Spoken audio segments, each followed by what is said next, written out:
corner property with a swimming pool here in Royal Tagaytay Estate. Napakalamig yun dito. At nakita niyo naman, ang ganda ng design, modern. Pakita ko sa inyo yung labas. Very nice location. Labas tayo. Kaya kung ang hanap mo ay cold weather all year round, okay na okay dito sa may Tagaytay, Real. At napaka-nice nung community. Kita nyo? Ang laki nung road natin. And look at the facade ng iyong house.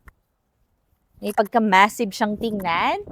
Tapos mataas yung kanyang fence. O diba? So in terms of privacy, security, very good. At ang lapit lang dito sa Twin Lakes. Dahil corner siya, pakita ko lang sa inyo yung other side. Punta tayo dito. Maraming puno, maraming fine trees. Ito yung other side of the corner. O di ba pag corner property, talagang ang massive ng iyong tingnan. Ito naman yung iyong 2-car vehicle carport. Tingnan natin.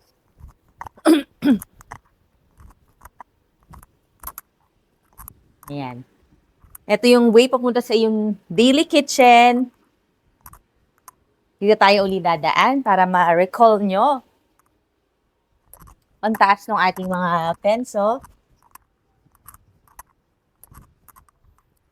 Para kang may sariling resort dito sa Tagaytay dahil sa malaki mong swimming pool. Punta tayo dun sa ating main door.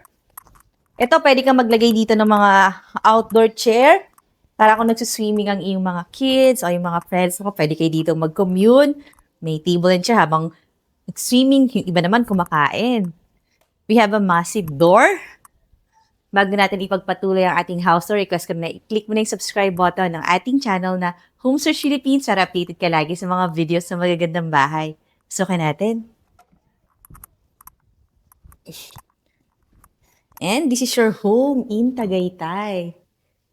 Meron kang maluwag na living space. I think this is a semi-furnished house. Yung mga nakikita natin, nandiyan na yan. Ang laki pa nitong TV. I think this is new. Yung plastic po. Regular yung ating living area. And then there's a door. And this is your powder room.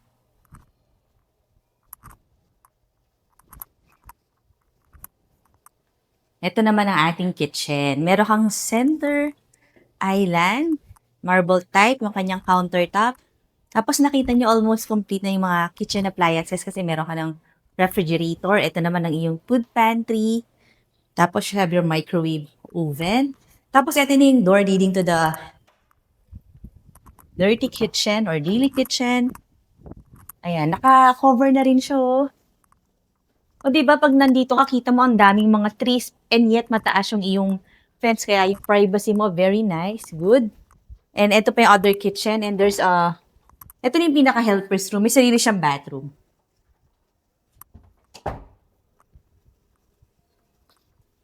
Kaya kung place na gusto mo talagang mag-retire, ito na ang bahay na recommend ko sa inyo.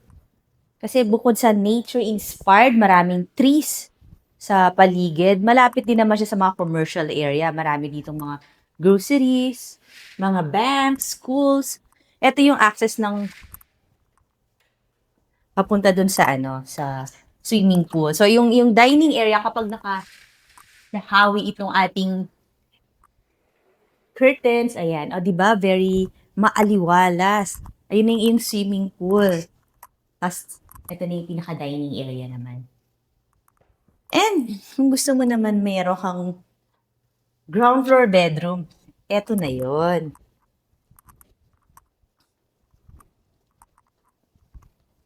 Lahat ng mga rooms dito or may mga sliding door. Ayan, nakita nyo, meron siyang access uli sa swimming pool.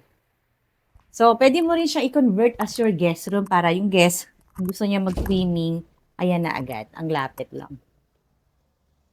This is a fully air-conditioned bedroom na may sariling bathroom ha. Ito siya.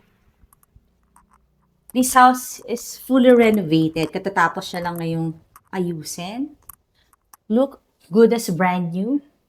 Kasi bago pa lang naman talaga tong house. Pero dahil nga for sale na, kaya fully renovated na siya. This is good for medium size to big size families. Ito yung kitchen mo.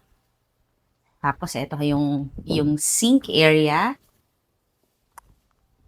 Check natin yung mga rooms. Ang ganda rin ng space planning kasi kung nagaling ka sa labas at gusto mo nang umakyat sa iyong room, eto na kagad yung ating staircase. Bago naman natin ipagpatuloy ang ating house tour, syempre request ko na i-like mo na yung Facebook page ng Home Search PH para makita mo yung pictures nito at marami ka pang makitang nice houses. Medyo malapad yung ating staircase. Let's go up. Ang lot area nito ay 316 square meters. Ang floor area, mga 360 square meters naman. Ito yung family area na connected sa yung malaking balcony na may tempered glass, overlooking yung iyong swimming pool at saka syempre yung magandang community ng iyong subdivision. Let's see the bedrooms. Actually, naka-long sleeve ako pero medyo giniginaw ako ha. Dahil ito talaga yung time of the year na malamig sa Tagaytay. Although, most of the time naman talaga laging malamig dito. Yun yung pinupuntahan ng mga tao dito sa Tagaytay. Yung cool weather. Hindi sa corner bedroom, kaya kita natin yung magandang street, yung pine tree. Oh. And then we have own bathroom. So yung mga rooms, may sarili-sarili silang bathroom. At lahat fully air-conditioned ha. Meron pang bed. So, yung kanyang single bed. Tapos, andito yung wardrobe. And there's another bedroom. Kalapit lang naman sila.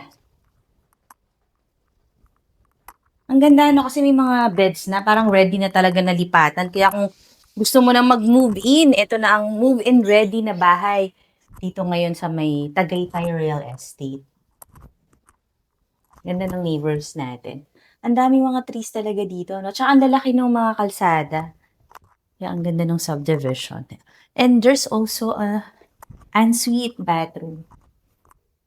Oh, mas maganda yung mga bedroom sa may sariling bathroom para hindi nag-share yung mga family members ng bathroom. Kasi it's like your personal space. Sizable din tong space na to. Tapos merong bathroom under the stairs. Nice. O tapos may window, oh. Meron kang greenery na nakikita while you're sitting. Tapos malaki din yung kanyang sink area. May mirror na. Semi-furnished siya. Let's go to the master bedroom. Bukas na for us. Ayan. Ang laki. Very spacious. So, ito na yung I think this is a queen size bed or king size bed. Tapos, malaki pa yung space dito kung maglalagay ka ng mga sofa, okay din. Tapos, fully air-conditioned siya. And you have your very own balcony. Medyo malaki-laki yung balcony mo dito. Oh.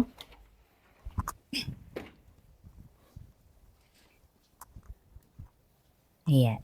Tempered glass, tapos vacant lot, may mga puno dito. So, ang presko ng hangin pag nasa balcony ka, especially ngayong afternoon.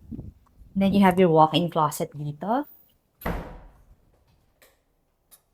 Ayan. At may bathtub. Ang iyong bathroom. This is your shower area. This is your water closet with bidet. Tapos meron kang sink dito with mirror.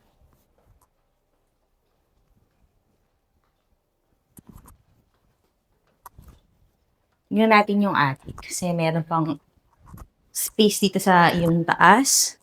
So, dito sa floor na to, meron ka na kagad 3 rooms. Tapos, eto na. Akit tayo dito.